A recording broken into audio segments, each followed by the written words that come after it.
Today, we're diving into something that affects every single one of us, the hidden saboteurs of your brain. These are the everyday habits that might be secretly holding you back. So let me just ask you this.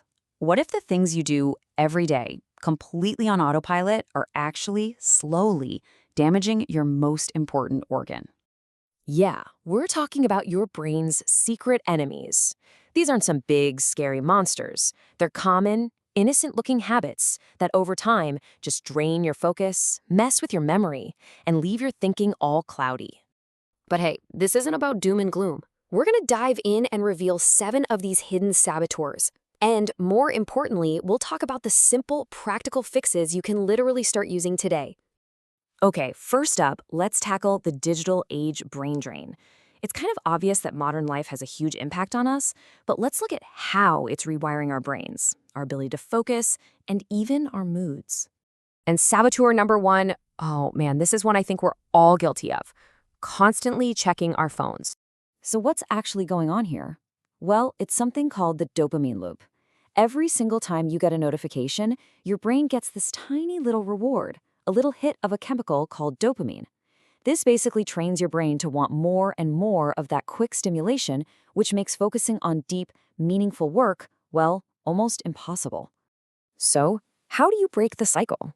It's all about replacing the bad habit with a better one. Instead of checking your phone whenever it buzzes, you schedule specific times to do it. Just that one little change helps you break that dopamine loop and take back control of your own attention. All right, on to our second saboteur, multitasking. You know, this might just be one of the biggest myths of modern productivity. And I love how the source material puts it.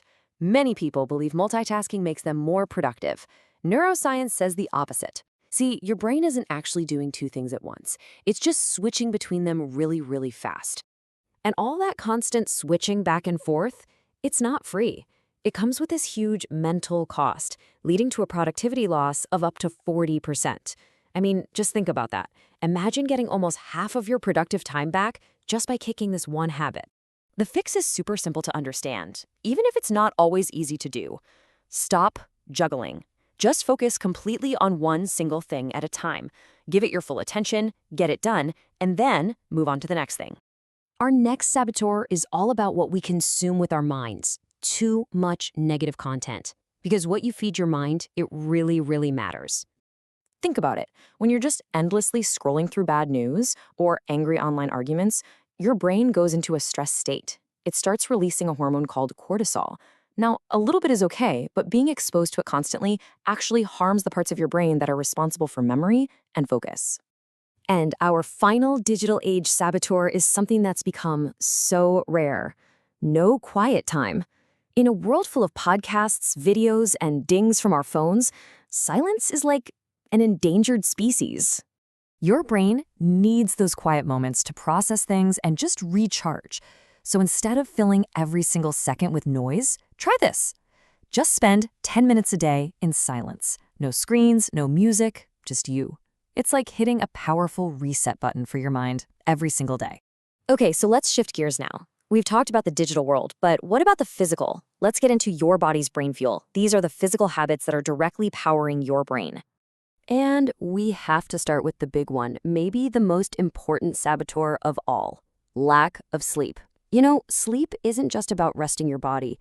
It's when your brain does its most critical maintenance work. Here's a way to think about it. While you're in a deep sleep, your brain has this amazing cleaning process that literally washes away toxins that build up during the day. But when you cut your sleep short, that whole process fails. The toxins stick around, your ability to form memories gets weaker, and that awful brain fog rolls in, making even simple things feel impossible. Next up is a saboteur that is so sneaky, especially if you have a desk job. No physical movement. You gotta remember, our brains and our bodies are totally connected.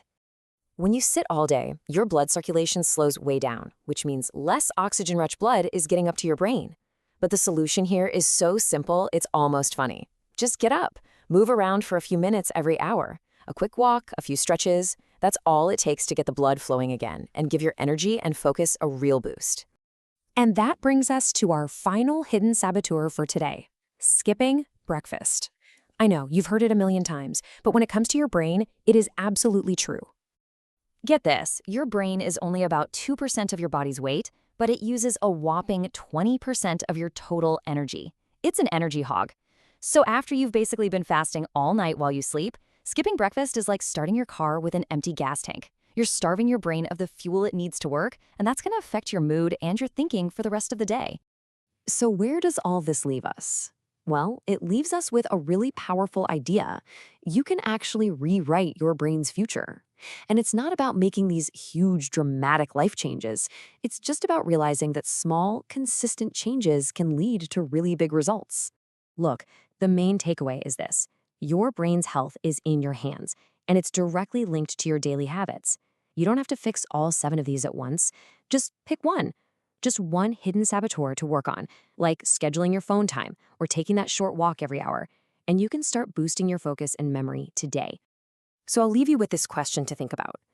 Looking at this list, which one of these habits do you struggle with the most? Which one made you nod your head and say, yep, that's me? Because just recognizing it, that's the first step to changing everything.